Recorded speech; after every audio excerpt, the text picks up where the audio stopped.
নিতাই চাঁদ কি বেশ। মহাপ্রভু জন্ম নিয়েছিল 1407 শতাব্দের ফাল্গুন মাসের দোল পূর্ণিমা তিথিতে।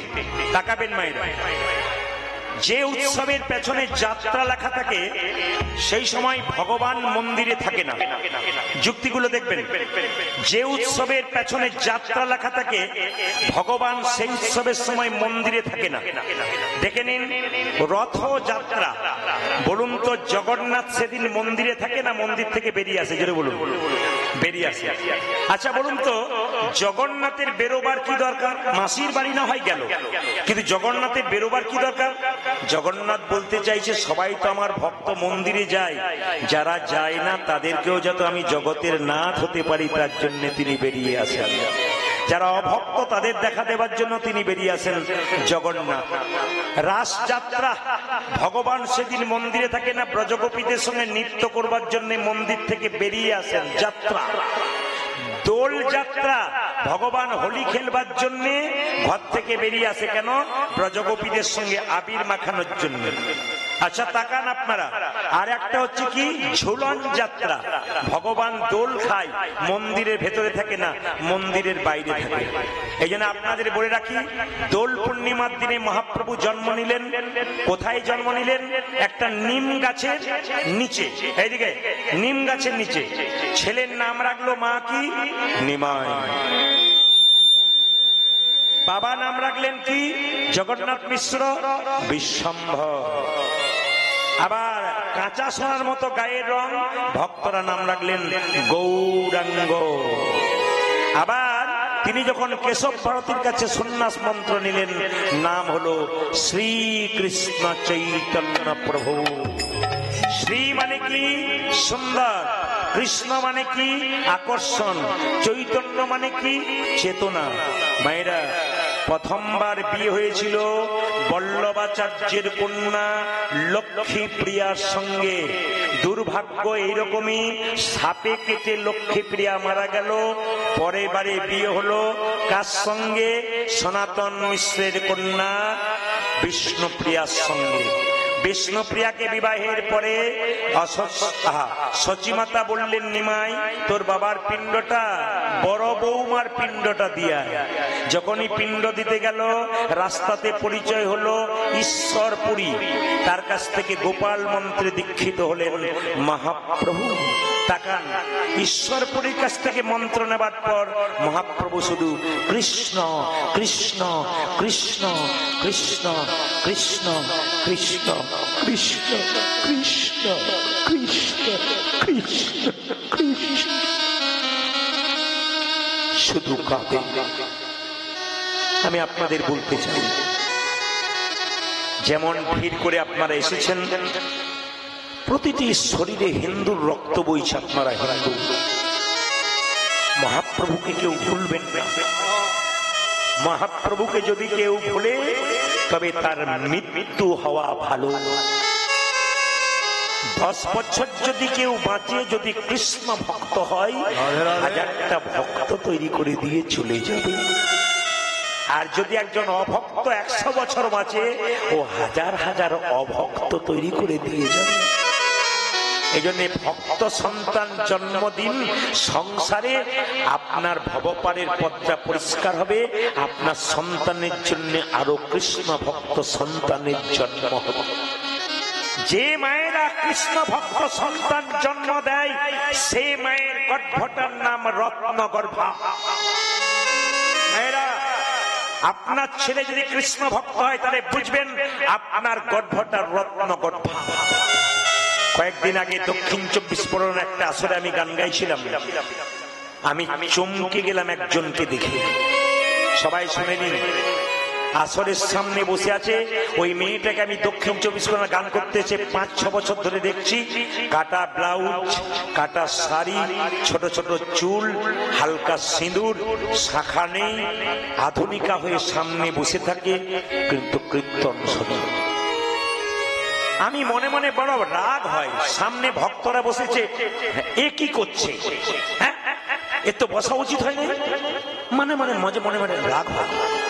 এবছর দেখতে পেলাম মেয়েটি তিলক নিয়েছে, মালা নিয়েছে, একটা নামাবলী গায়ে নিয়ে হরিবাসরে চুপচাপ বসে আছে। কীর্তনের শেষে প্রণাম করলেন। জিজ্ঞেস করলাম, এ তোমাকে কি দেখলাম গো, তুমি পরিবর্তন হয়ে গেলে কি করে? বলছে, বাবা আমার একটি মাত্র ছেলে আছে, 4 বছর বয়স, খালি হরিনাম করি, বাজার থেকে মাছ মাংস এলে মুখে দেয় না। আমার ছেলে বলে, মা ধুতি পরিয়ে দাও, তিলক পরিয়ে দাও, ক্লাসে ফার্স্ট বয়, কিন্তু ধুতি পরিয়ে দাও, তিলক পরিয়ে দাও। তখন আমার মনে হলো আমি কত অধম, আমার ছেলে মাছ মাংস খায় না, আমার ছেলে হরিবোল বলে, আর আমি আধুনিকা হয়ে বসে থাকবো। আমি পরিবর্তন হব, আমি আমার ছেলের জন্য কৃষ্ণ ভক্ত হয়ে গেলাম। আমি আপনাদের কাছে নিবেদন রাখলাম, আপনার ছেলেকে ভালো বুদ্ধি দিন, কুবুদ্ধি দেবেন না, সুবুদ্ধি দিন। ধর্মের পথটাকে পরিষ্কার করার জন্য হিন্দুর প্রতিটি বাড়িতে বাড়িতে কৃষ্ণ ভক্ত সন্তানের জন্ম হোক, আমি এইটাই চেয়ে যাই। প্রত্যেকটি আসরে আমি জোর করে বলতে চাই, প্রতিটি হিন্দুর বাড়িতে একটি করে কৃষ্ণ ভক্ত সন্তান হোক। প্রশ্ন করবেন, প্রদীপ বাবু কৃষ্ণ ভক্ত সন্তান চাইলেন কেন? কেন চাইলেন না ইঞ্জিনিয়ার, ডাক্তার, মাস্টার? হ্যাঁ হ্যাঁ, আপনার ছেলে মাস্টার হোক, ইঞ্জিনিয়ার হোক, ডাক্তার হোক, কিন্তু যেন আধ্যাত্মিক চেতনা থাকে, কৃষ্ণ ভক্ত। এইদিকে এইদিকে কৃষ্ণ ভক্ত হয়।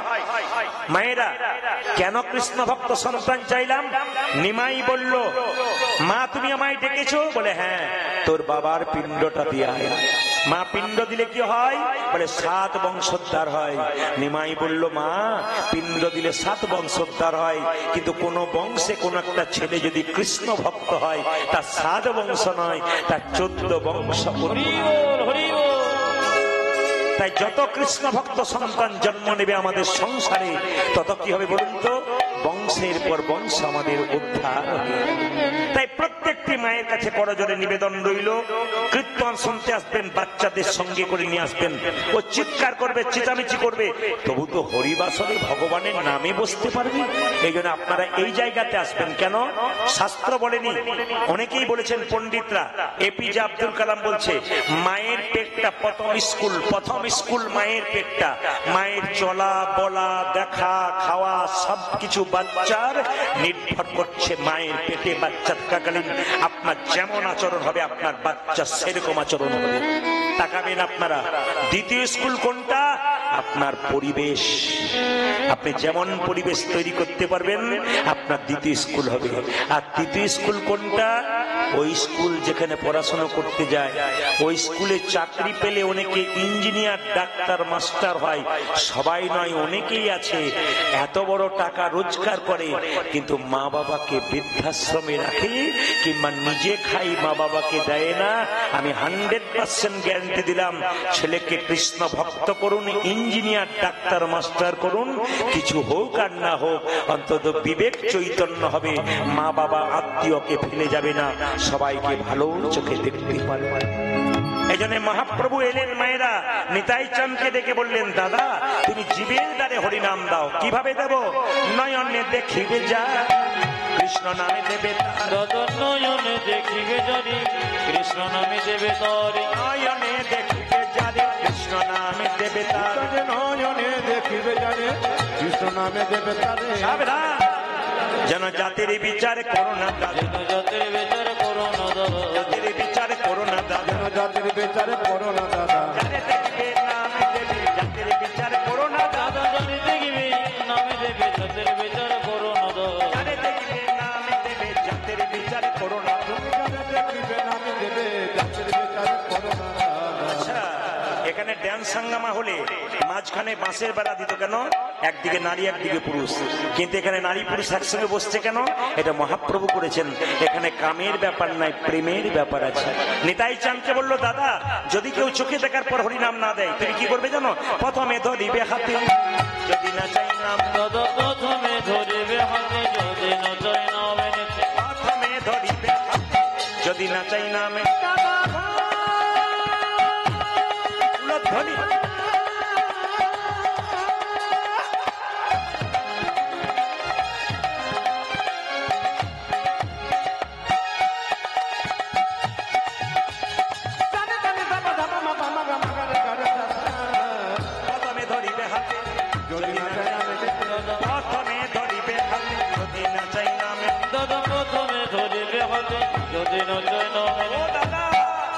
হাতে ধরে বলবে গো, হাতে ধরে বলবে গো, হাতে ধরে বলবে গো, হাতে ধরে বলবে গো, বলাবে হরি বলবে হরি, হাতে ধরে বলবে হরি, তুমি বলবে হরি বলবে হরি, হাতে ধরে বলবে গো, বলাবে হরি বলবে হরি, হাতে ধরে বলবে হরি। বলাবে হরি বলবে হরি, হাতে ধরে বলবে হরি। হাতে ধরার পর যদি কেউ হরিনাম না নেয় তবে শেষ উপায় কি? পাছে তারও লোটাইবে পাই। ও দাদা ওই গো, দাদা গো, কাছে তারো, আছে কাছে তারো, লুটাইবি পাই। পাছে তারও, পাছে তারও লোটাইবে পাই। দাদা ও দাদা পাছে তারো, পাছে তারো, লোটা দিবে পায়ে। হরি পাইয়ে ধরে বলবে হরি,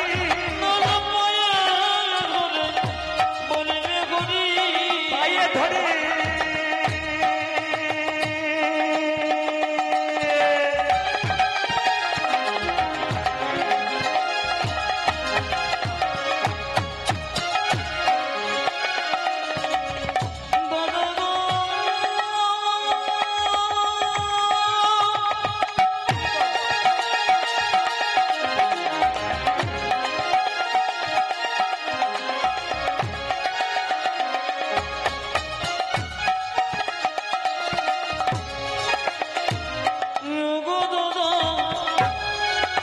তুমি মায়ে ধরে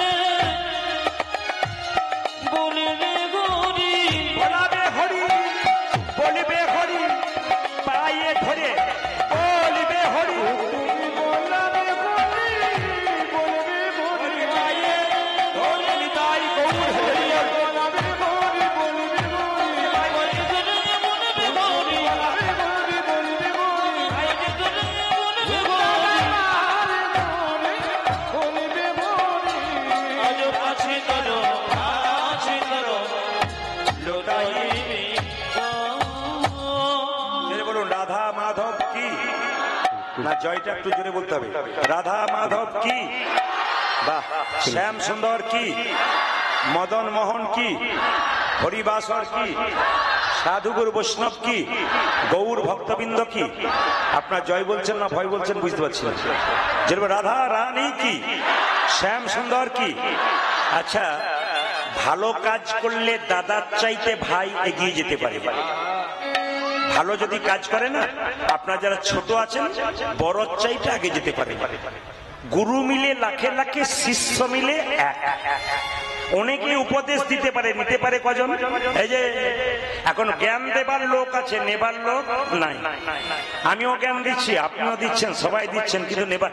এই জন্য পণ্ডিতরা বললেন সব জায়গাতে জ্ঞান দিও না। কেন? সবাই তো নিতে পারে না। মায়েরা, ছোটরা ভালো কাজ করলে বড়, ছোট বড় জায়গায় যায়। প্রমাণ দেখুন, ত্রেতা যুগে রামচন্দ্র, তার একজন প্রিয় ভাই ছিল, কি নাম জোরে বলুন, একটু জোরে বলুন। লক্ষণ। আচ্ছা, শত্রুঘ্ন আর ভরত কি শত্রু ছিল? না, তারাও ভালো ছিল, কিন্তু লক্ষণ তার সঙ্গে গিয়েছিল।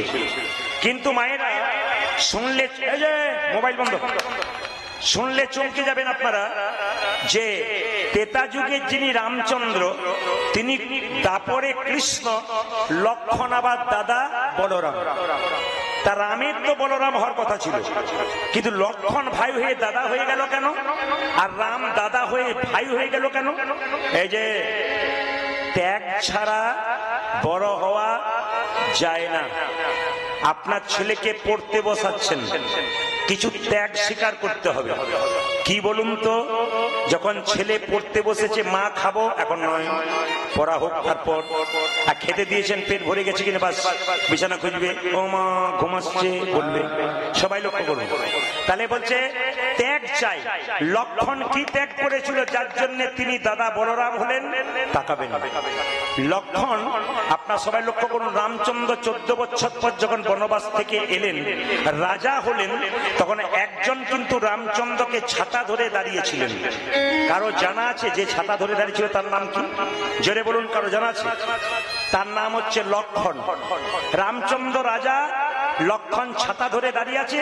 কিছুক্ষণ ধরে থাকার পর লক্ষণ আছাড় খেয়ে মাটিতে পড়ে অচৈতন্য হয়ে গেল, ঘুমিয়ে পড়ল। রামচন্দ্রের মনে বড় রাগ হলো। লক্ষণ, আমি রাজা হয়েছি বলে তোমার হিংসে হচ্ছে না? তুমি ছাতা ধরেছিলে, ছাতা ধরে ঘুমিয়ে পড়লে, চালাকি করছো তুমি। বলতে পারতে তোমাকে আমি রাজা করে দিতাম, আমার রাজত্বে কোনো লোভ ছিল না, তুমি কেন ঘুমিয়ে পড়লে? লক্ষণ তখনও জাগে নাই।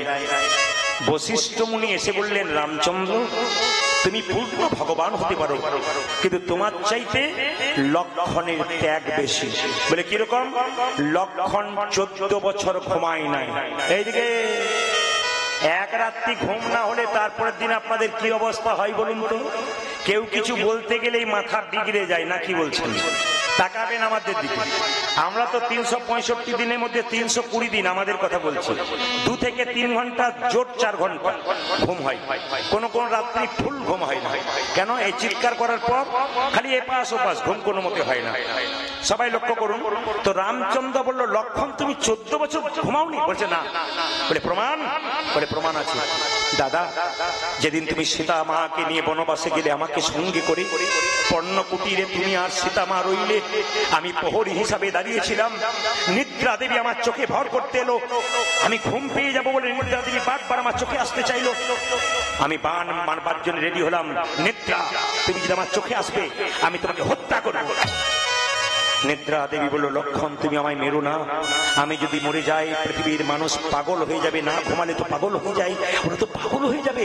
আমি যদি না ঘুমাই, আমি যদি না, আমার যদি মৃত্যু হয়ে যায়, সবাই তো পাগল হয়ে যাবে, আমাকে তুমি মেরো না, কথা দাও। নিদ্রা দেবী, তোমাকে মারবো না, 14 বছর রামচন্দ্রের সঙ্গে বনবাসে থাকবো, 14 বছর তুমি আমার চোখে আসবে না। নিদ্রা দেবী কথা দিল, আমি 14 বছর আসবো না, কিন্তু শর্ত একটা। বলে কি? যেদিন রামচন্দ্র বনবাস থেকে ফিরে যাবে, রাজা হবে, সেই দিন আমি নিদ্রা দেবী তোমার চোখে ভর করব। লক্ষণ বলল, কথা দিলাম। ওগো দাদা, ওই জন্য নিদ্রা দেবী আমার চোখে ভর করেছে, আমি শান্তির ঘুম ঘুমাচ্ছি। বাড়ির কেউ যদি হসপিটালে ভর্তি থাকে, বাড়ির কারো ঘুম হয় না। হসপিটাল থেকে যখন বাড়ি আসে তখন শান্তির ঘুম সবাই ঘুমায়। যাক বাবা, ফিরে এলো লক্ষণ। লক্ষণ বলল, দাদা, আমি 14 বছর নারী মুখ দেখি না। চুপ করো তুমি। সীতা মায়ের সঙ্গে সবসময় ছিলে, তুমি সীতার মুখ দেখো নি? বলে না। বলে প্রমাণ কি? হনুমান কিন্তু লক্ষণকে কাকা বলতো। রামকে বললো, প্রভু, লক্ষণ কাকা ঠিকই বলেছে। বলে কেন? লক্ষণ কাকা সত্যি মায়ের মুখ 14 বছর দেখে নাই। প্রমাণ কি? যেদিন সীতাকে রাবণ হরণ করে নিয়ে গেল, সেই দিন সীতা কানের দুল রাস্তায় ফেলেছিল যাতে চিনতে পারে কোন দিকে নিয়ে গেছে। মাথার মুকুট ফেলে দিয়েছিল, গলার হার ফেলে দিয়েছিল, পায়ের নুপুর ফেলে দিয়েছিল। সবগুলোকে একসঙ্গে এনে লক্ষণকে বলেছিল, লক্ষণ কাকা। হনুমান বলল, সীতা মা হরণ হয়ে গেছে। লক্ষণ বলল, চুপ কর হনুমান, তুই মিথ্যে কথা বলছিস। আমি মিথ্যে কথা বলি নাই, তাকিয়ে দেখো। বলে কি? মায়ের মাথার মুকুট চিনতে পারলাম না। লক্ষণ বলল, কানের দোল কই চিনতে পারলাম না তো, গলার মালা কই চিনতে পারলাম না তো, হাতের বালা কই চিনতে পারলাম না তো। এই দেখো গো, মায়ের পায়ের নুপুর চিনতে পেরেছি। আমি যে 14 বছর সীতা মায়ের মুখ দেখি নাই, মায়ের পা দুটো দর্শন করেছিলাম। এই জন্য কীর্তন শুনতে আসতে হয়, ত্যাগ শিখতে হয়। শুধু কীর্তন শুনলে হবে না, ভেতরে নিয়ে যেতে হবে আপনাকে। আপনি কি শিখে গেলেন? লক্ষণকে তখন রামচন্দ্র বলল, আর কি বলতে চাও? আমি 14 বছর কিছু খাই নাই। চুপ করো, এটা আমার বিশ্বাস হয় না। 14 বছর খাওনি? বলছে না। বলে প্রমাণ? আমি তোমাকে বন থেকে ফল সংগ্রহ করে লক্ষণ তোমার হাতে দিয়েছিলাম, তুমি খাওনি? দাদা, যতবার তুমি বন থেকে ফল এনেছিলে বলেছিলে লক্ষণ ফল ধরো, তুমি তো বলো নাই লক্ষণ ফল খাও। তুমি তো সববার বলেছিলে লক্ষণ ফল ধরো, লক্ষণ ফল খাও বলনি। তাই আমি ফল ধরেছিলাম কিন্তু খাই। এখন সংসারে ভাইয়ে ভাইয়ে কত বিবাদ চলছে, একজন ভাই একজন ভাইকে কেমন ঠকাতে পারে তারই কাহিনী চলছে। কিন্তু শিখে নিন, লক্ষণকে বলেছিল লক্ষণ ফল ধরো, ফল ধরেছিল কিন্তু খাই নাই। তাকাবেন 14 বছরের ফলে হিসাব দিতে পারবে? দেব। হনুমান যেখানে বান রাখা হয় তুনটা নিয়ে এসো তো, তুনটা নিয়ে এলো, দেখলো 14 বছরের ফলের মধ্যে 7 দিনের ফল নাই। মানে ফল তো আর নাই, বীজগুলো আছে, 7 দিনের ফল দেখতে পাচ্ছি না কেন? লক্ষণ বলল দাদা 14 বছর তো ফল খাই নাই, 7 দিনের ফল কেন কম জানো? 7 দিন তুমি ফলই আনো নাই, আমরা কেউ ফল খাই নাই। বলে প্রমাণ কি? তাকিয়ে দেখো, যেদিন রাজা দশরথের মৃত্যু সংবাদ পেলাম সেই দিন ফল আমরা কেউ গ্রহণ করি না। এই দিন ফলে আমরা কেউ গ্রহণ করি না। মায়েরা বাড়িতে কেউ মারা গেলে আর কেউ খায়? জোরে বলুন হ্যাঁ না? খাবার কথা ভুলে যায়। যেদিন সীতা মাকে রাবণ হরণ করে নিয়ে গেল সেই দিন কেউ ফল গ্রহণ করি নাই। যেদিন সীতা মাকে করে নিল সেই দিন সেদিন কেউ আমরা ফল খাই না। কদিন হলো? জোরে বলুন কদিন হলো? 3 দিন নাকি 2 দিন? আচ্ছা, আর কোন দিন? যেদিন ছায়া সীতা তৈরি করে সীতাকে মস্তক ছেদন করে সোনার থালায় রাবণ রেখেছিল সেই দিন ফল খায়। আর কোন দিন? যেদিন রাম লক্ষণকে নাগ পাশে বন্ধন করা হয়েছিল সেই দিন ফল খায় নাই। কদিন হলো মায়েরা? কদিন? 4 দিন। এবার লক্ষ্য করুন, যেদিন সীতা পাতাল প্রবেশ করেছিল সেই দিন ফল খাই নাই। আর কোন দিন ফল খাই নাই? যেদিন সীতা পাতাল প্রবেশ করেছিল সেই দিন ফল খাই নাই। আর একদিন ফল খাই নাই, যেদিন লক্ষণকে শক্তিশাল মারা হয়েছিল সেই দিন ফল খাই নাই। আর একদিন কোন দিন ফল খাই নাই? যেদিন 14 বছর পর বনবাস থেকে সবাই ফিরে এলাম, এত আনন্দ খাবারের কথা ভুলে গেলাম। ছেলে যদি পরীক্ষায় ফার্স্ট হয় বাড়িতে আনন্দের রোল পড়ে যায়, মিষ্টিয়ান খাবার কথা বলে যায়। আমাদের ছেলে ফার্স্ট হয়েছে গো, আনন্দ হয় না? কিন্তু লক্ষ্য করুন সেই দিন ফল খায় নাই। রামচন্দ্র মাথা নিচু করে দাঁড়িয়ে আছে। বশিষ্ঠ মুনি বলল, রাম তুমি মাথা নিচু করে দাঁড়িয়ে আছো কেন? রামচন্দ্র বলল, লক্ষণ তুই যদি আমার চাইতে ছোট না হতিস তবে তোর চরণে একবার প্রণাম করতাম। তবে লক্ষণ রে, এ যুগে আমি তোরে দাদারা আমি হলাম, এই যুগে আমি তোরে দাদারা আমি হলাম, কিন্তু দাপরে আমি হব তোর ভাই, আমি হব তোর ভাই। তুই হবি আমার দাদা বলরা, তুই হবি আমার দাদা বলরাম। কলি যুগে আমি হব তোমার ভাই গৌর হরি, তুমি হবে আমার দাদা নিতাই চাঁদ। তুমি হবি আমার দাদা নিতাই চাঁদ। শুনছেন তো? মন দিয়ে শুনছেন তো? ভগবান বললেন কিছু দিতে পারো না পারো, মন মনা মদ ভক্ত, তুমি তোমার মনটা ভগবানের চরণে দাও। কিছু দিতে না পারো, তোমার মনটা ভগবানের চরণে দাও। মায়েরা 4টে আপেল 4টে কলা মন্দিরে নিয়ে যান, ভগবান খায়? জোরে বলুন হ্যাঁ না? খায়। তাহলে কাল থেকে আর নিয়ে যাবেন না? তবু নিয়ে যাবেন কেন? ভগবান খায় না, নিয়ে যাবেন। ভগবান দেখে, কি দেখে? প্রেমের ভাবে নিয়ে এলে না অহংকারের ভাবে নিয়ে এলে। তোমার অহংকারটাকে ফেলে দেয় আর প্রেমটুকু গ্রহণ করে। কেন? 4টে ফলই থেকে যায়। কেন? প্রেমের ভাবটাকে গ্রহণ করে, অহংকারটাকে দূরে সরে দেয়। তাই মহাপ্রভু আজকে নবদ্বীপের পথ দিয়ে হরিনাম দিচ্ছেন প্রত্যেকটা জীবকে। অধম পতিত জীবের দাঁড়ি দাঁড়ি দিয়া, অধম পতিত জীবের দাঁড়ি দাঁড়ি দিয়া, অধম পতিত জীবের দাঁড়ি দাঁড়ি দিয়া, অধম পতিত জীবি ধারে ধারে গিয়া মহামন্ত্র হরিনাম দিচ্ছেন বিরাজিয়া, হায় হায় মহামন্ত্র হরিনামে দিচ্ছেন বিরাজিয়া, মহামন্ত্র হরিনাম দিচ্ছেন বিরাজিয়া। উজাজি মহামন্ত্র হরি নামে দিচ্ছেন বিরাইয়া। যারে দেখে তারে বলে দন্তে তৃণধরি, যারে দেখে তারি বলি দন্তে তৃণধরি, যারে দেখে তারে বলে দন্তে তৃণধরি, যারে দেখে তারে বলে দন্ত তৃণ ধরি,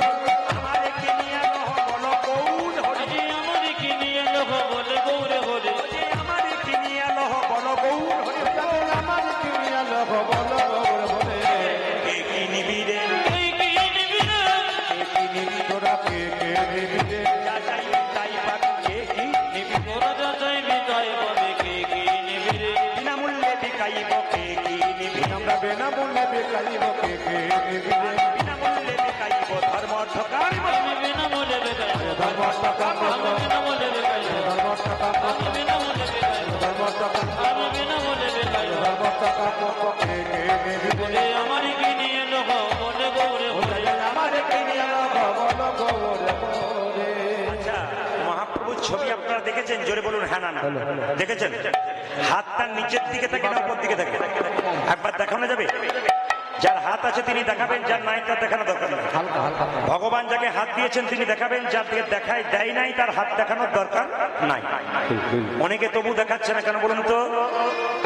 ওরা বাংলা বোঝে না, উড়িষ্যা থেকে এসেছে। তাও উড়িষ্যাতে আমার 2 জায়গায় বায়না হয়েছে।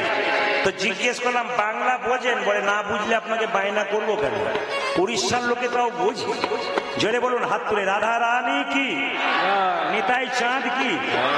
তবে হাত যারা তুলবে না, আমার মেডিসিন আছে, তুলি আমি ছাড়বো, নইলে এখান থেকে ছাড়বো।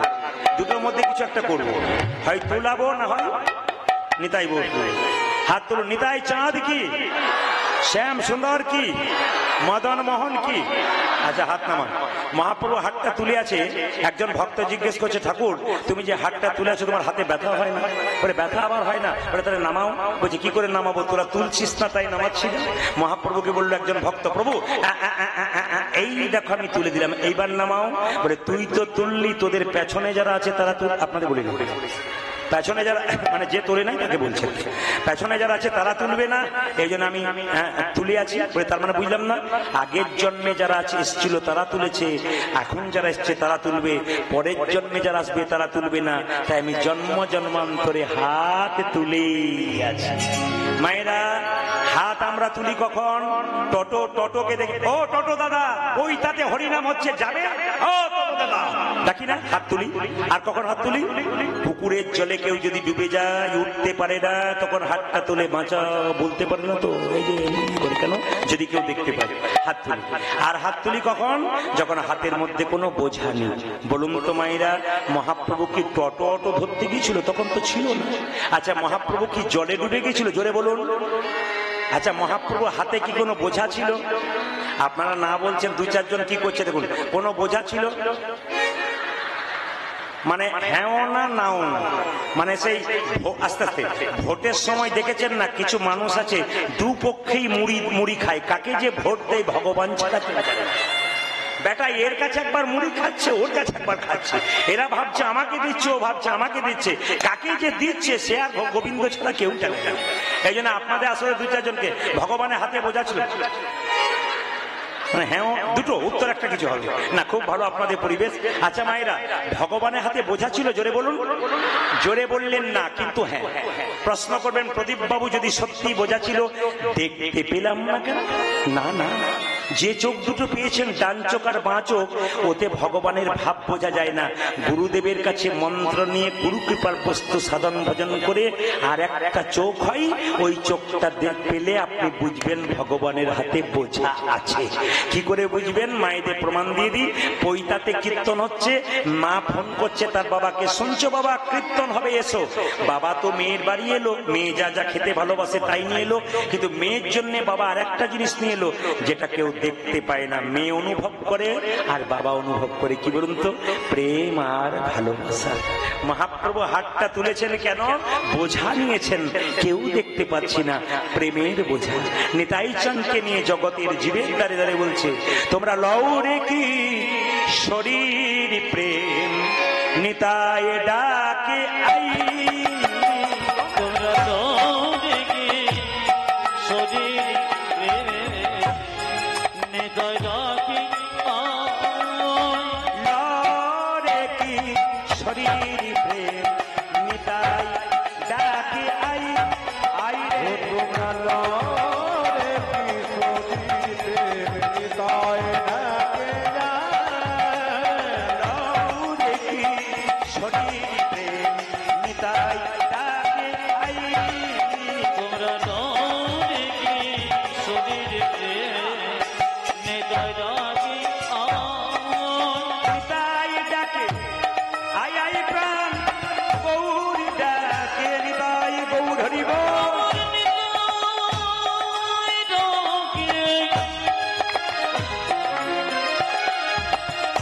আজই তোলে কি নামি নিবি নিবি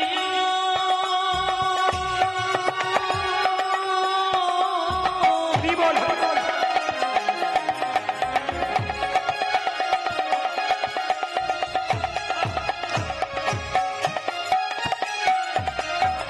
আমারই পরমে দয়ার নিতাই যাওয়াকে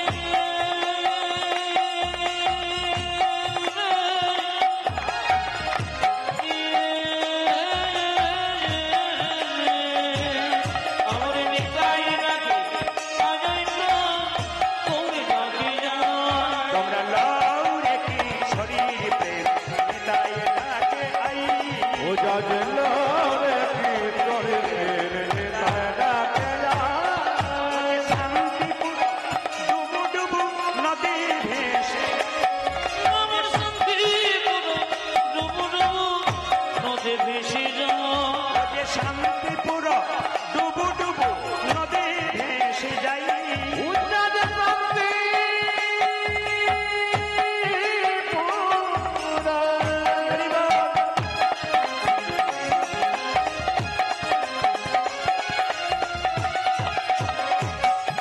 আমার শান্তিপুর ডুবু ডুবু নদে ভেসে যায় ও যে কুলি ভাঙিয়া ঢেউ আসিয়া লাগিল গোড়ার গাই আমার গতি ভাঙিয়া দেবসিয়া লাগিল গোরার গান ও যে কুলি ভাঙিয়া ঢেউ আসিয়া লাগিল গোড়ার গাই উজ্জাদ কোলে ভাঙিয়া রে বাতিয়া লাগিল গোলার লও রে কি শরীর প্রেম নিতাই ডাকে আই তোমরা নরে কিশোরের প্রেমে তাই লাগি হে দয়াল নিতাই আমার হে দয়াল নিতয় হে দয়াল নিতাই আমার হে দয়াল আরে